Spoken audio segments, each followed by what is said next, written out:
یاد رکھو زندگی گزارنے کا طریقہ ہے کسی کو اپنی مجبوری نہ بناؤ. جب آپ مجبوری بنا لیتے ہو نا کسی کو, آپ کے ہاتھ بن جاتے ہیں, آپ کے ہاتھ بن جاتے ہیں.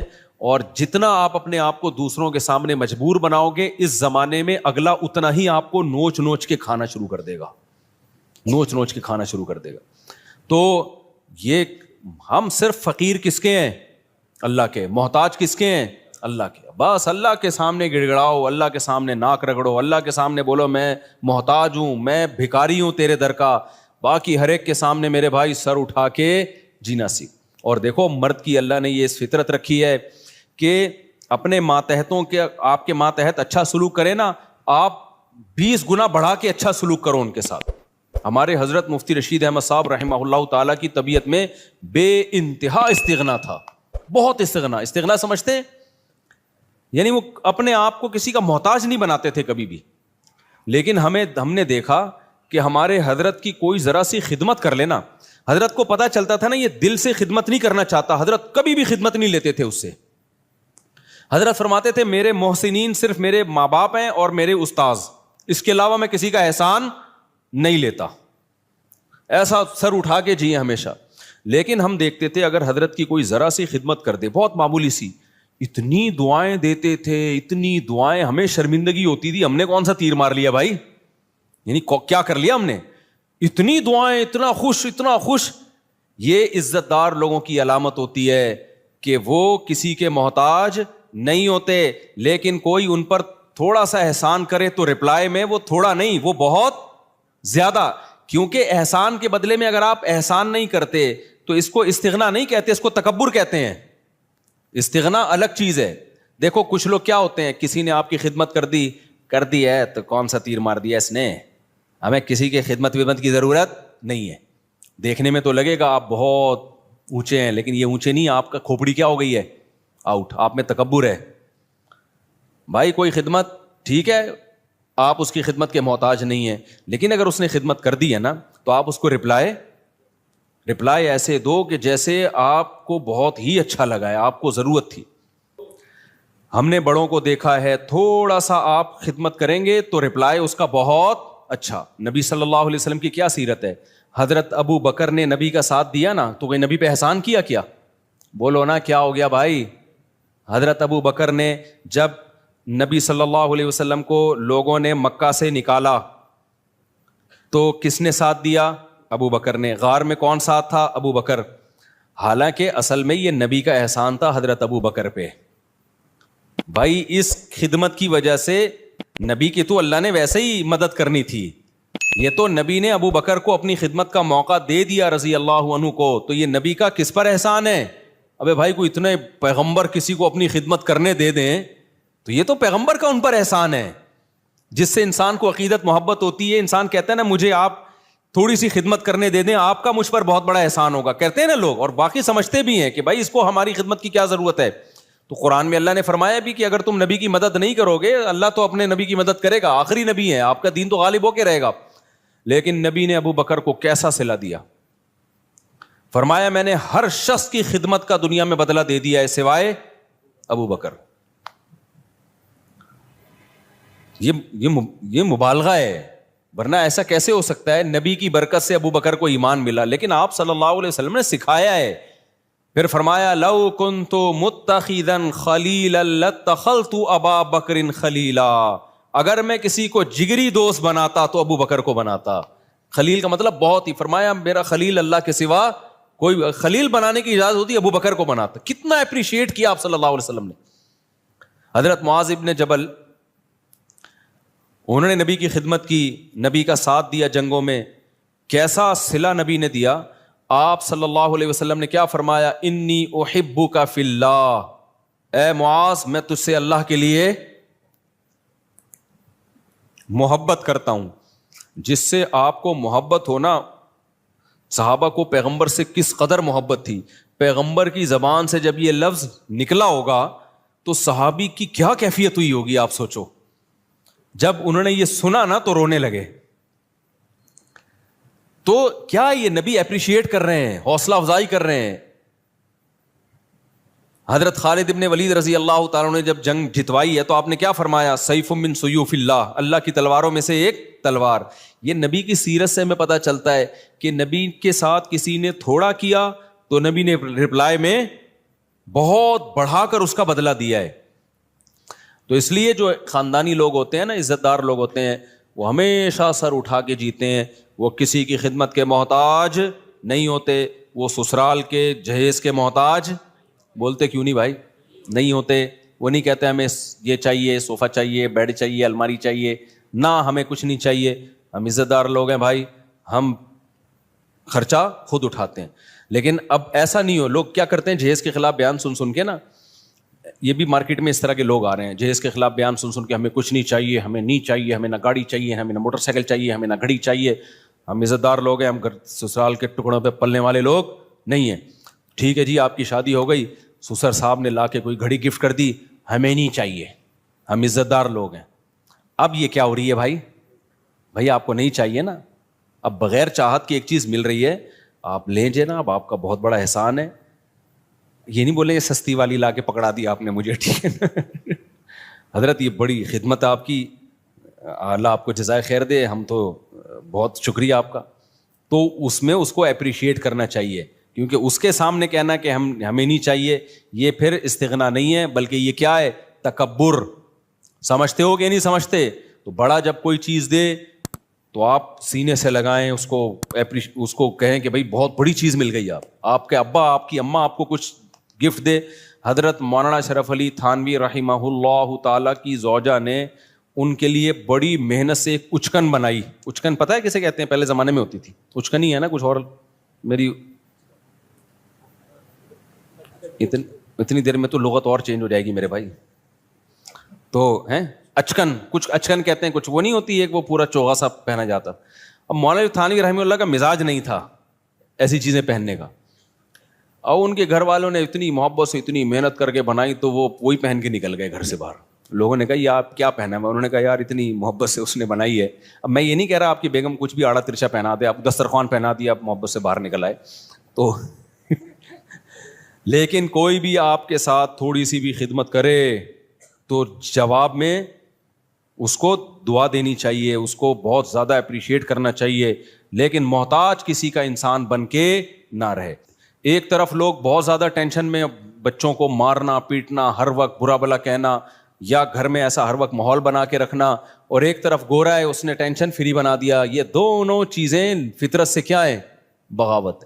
اسلام ہے وَكَذَلِكَ جَعَلْنَاكُمْ أُمَّةً وَسَطًا. اسلام نے کہا نہ ساری خواہشات تمہیں نہیں پوری کرنے دوں گا میں، بہت ساری جگہوں پہ تمہیں اپنی خواہش کو کچلنا پڑے گا. تمہاری وہ لگژری لائف ہو ہی نہیں سکتی جو غیر مسلم کی ہوتی ہے. شراب پینے کا دل چاہے گا، نہ، پابندی ہے. بوڑھے ماں باپ کی بات میں کر رہا تھا، وہ ڈانٹتے ہیں ڈپٹتے ہیں، آپ نے برداشت کرنا ہے. اس سے سب سے بڑا فائدہ پتہ ہے کیا ہوگا؟ جب آپ اپنے بچوں کے سامنے اپنے بوڑھے باپ کی برداشت کرو گے تو سمجھ لو آپ کا بڑھاپا اب جنت. نہیں آئی میرا خیال ہے بات؟ آپ کا بڑھاپا کیا ہے؟ جنت. آپ کا بچہ سیکھے گا بھائی ہماری پرمپرا ہے کہ بڑوں کے سامنے آواز. دیکھو میں 1 گھنٹہ تقریر کروں نا کہ باپ کے سامنے مت چیخو، باپ کی خدمت کرو، خدا کی قسم اس کا 1% شاید اثر ہو جائے. لیکن میرا باپ زندہ ہو اور میں اولاد کے سامنے ان کی خدمت کر رہا ہوں اور باپ کی مار برداشت کر رہا ہوں، وہ مجھ پہ ہاتھ اٹھا رہا ہے مگر میں اس کے سامنے آواز اونچی، مار کھا کے بھی میں مسکرا رہا ہوں. یہ 6 گھنٹے 10 گھنٹے کے بیانات اور کتابیں ایک طرف، اس سے آپ کے بچے کو جو موٹیویشن ملے گی نا، وہ سمجھ جائے گا بھائی ہمارے ہاں ہوتا ہی یہی ہے کہ باپ کے سامنے آواز نہیں بلند کی جاتی. اس کو رائٹ ہے کہ وہ مارے، وہ ہاتھ اٹھائے، اس کو یہ حق دیا ہے خدا نے. اب تک ہمارا کلچر بچا ہوا کیوں تھا؟ باپوں کے سامنے ماؤں کے سامنے چیختے نہیں تھے. کیوں بچا ہوا تھا؟ اس لیے کہ دیکھتے آ رہے باپ. اب سیٹ اپ ختم ہو گئے نا، تو شادیاں دیر سے ہو رہی ہیں، بچے پیدا ہی ایسی عمر میں ہوتے ہیں کہ آپ کے باپ کا انتقال ہو چکا ہوتا ہے. یہ بھی ایک بڑا نقصان ہے. پہلے لوگ بچے دیکھتے تھے ہمارے ابا اپنے ابا کی ایسی خدمت کر رہے ہیں. ہم نے ایسے خاندان دیکھے ہیں کہ دادا بیٹھا ہوا ہے نا، مجال ہے کوئی منہ سے آواز بھی نکال لے، وہ پتہ چلتا تھا واقعی دادا ہے. اب دادا ایک لقب رہ گیا، محلے کا دادا آ رہا ہے. جو سچی مچی کا دادا ہے گھر میں, اس کی کوئی 2 ٹکے کی ویلیو نہیں ہے, وہ بیچارہ کھانسنے کے لیے ہے بس, اس کی کھانسی سے بھی تکلیف ہوتی ہے, جراثیم پھیلا رہا ہے گھر میں بیٹھ کے وہ. تو اسی طرح میرے بھائی, جو عورت شوہر کے سامنے آواز پس رکھتی ہے, اس کی بیٹیاں بھی کیا کرتی ہیں, تبھی کہیں رشتہ لینے کے لیے جایا کرو نا تو یہ دیکھا کرو میری ساس کا میرے سسر کے ساتھ ایٹیٹیوڈ کیسا ہے. یہ بہت امپورٹنٹ بات ہے. اگر وہ ساس اپنے شوہر کی غیبتیں کر رہی ہے اور وہ اب میرے میاں ایسا ہے تو بیوقوف ہے, مجھ سے پوچھو کہاں شادی کرنی ہے کہاں نہیں کرنی, ان کو کیا پتا بیچاروں کو, اور وہ چیخنا چلانا چل رہا ہے, تو سمجھ لو کہ 90% چانس ہے کہ آپ کی بیگم بھی آپ کو طبیعت سے, ایک لگایا آپ نے تو آگے سے کیا کتنے لگائے گی, وہ 4 لگیں گے رکھ کے. یہ ہوتا ہے مارکیٹ میں, چلتا ہے یہ. تو یہ تو ماحول ہے بھائی نبی صلی اللہ علیہ وسلم کے. دیکھو میں جب نیا نیا دین کے علم کی طرف آیا نا تو مجھے بہت زیادہ اشکال ہوتے تھے کہ نبی صلی اللہ علیہ وسلم نے ہر چیز زبان سے بتا کے لکھوا کے چلے کیوں نہیں گئے. آپ بتا دیتے پڑوسیوں کے یہ حقوق ہیں, گھر والوں کے یہ حقوق ہیں, فلانوں کے یہ حقوق ہیں, یہ حقوق ہیں, پوری زندگی ایک مرتب کر کے چلے جاتے. نہ فقہ جو مرتب ہوا ہے نا پیغمبر کی سیرت سے ہوا ہے, پیغمبر سے عمل کروایا گیا ہے. کیونکہ نبی کا کام صرف مسئلہ بتانا نہیں ہے, مسئلے پہ شریعت پہ لوگوں کو چلانا ہے. چلانے کے لیے ضروری ہے کہ صحابہ آپ کو خود چلتا ہوا دیکھیں اس پہ. تبھی تو اللہ نے فرشتے کو نبی بنا کے نہیں بھیجا. فرشتہ اگر نبی بن کے آتا نا تو پتہ کیا کہتا, جب رمضان کا چاند نظر آئے تو روزہ رکھ لینا, اور جب عید کا چاند نظر آئے تو روزے چھوڑ دینا. بس بھائی ہم کہتے ہیں نہ یہ اس کو تو نہ رمضان اس کی صحت تو کوئی فرق پڑتا ہے نہ شوال, لیکن صحابہ دیکھ رہے ہیں یار نبی صلی اللہ علیہ وسلم کیسے روزے پہ روزے رکھ رہے ہیں. تو جب تک انسان کا عمل سامنے نہیں ہوتا موٹیویشن نہیں ملتی ہے. دیکھو میں ایک اور مثال دیتا ہوں. صلح حدیبیہ کے موقع پہ مشرکین مکہ نے صحابہ کو عمرہ کرنے سے روک دیا. اب عمرے کا احرام باندھا ہوا ہے سب نے. آپ کو مسئلہ پتا ہونا چاہیے کہ جب ہم عمرے کا احرام پہن لیتے ہیں, لبیک اللہم لبیک کہہ دیتے ہیں, تو جب تک طواف اور سعی نہ کر لیں وہ احرام اتارنے کی اجازت بولو نہیں ہے. بالکل ایسے جیسے تکبیر تحریمہ کے لیے نیت باندھ لی نا, تو جب تک 2 رکعتیں پڑھ کے سلام نہیں پھیرو گے آپ کو نیت توڑنے کی اجازت نہیں ہے, گناہ ہے نیت توڑنا. تو ایسے ہی احرام جب ایک دفعہ باندھ لیا جائے نا, تو جب تک عمرہ نہ ہو جائے آپ اس احرام کو نہیں کھول سکتے. تو صحابہ احرام میں بیٹھے ہوئے ہیں, مشرکین نے آپ کو منع کر دیا, معاہدہ کیا کہ بھائی اگلے سال آنا آپ عمرہ کرنے کے, اس سال نہیں کر سکتے آپ. تو اب صحابہ پریشان, پہلے موت پہ بیعت کر چکے ہیں 1400 صحابہ کہ ہم لڑیں گے ان سے.